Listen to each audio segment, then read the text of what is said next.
enjoyment as well as the festivities that we have.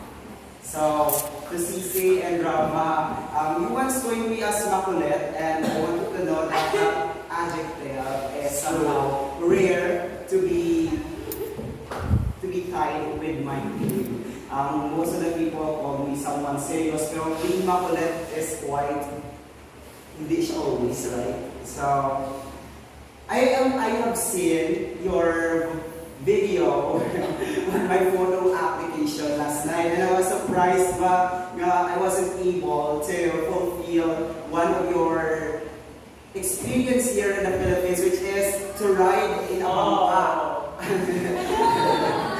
Uy, why is it that I don't have that video? Could you please send it to me? But the wave is so, na yun. So, because of Amiha, because of Northeast Monsoon.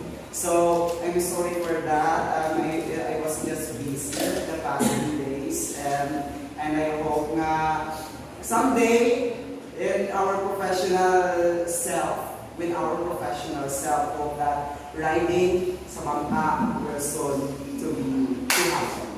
Oh.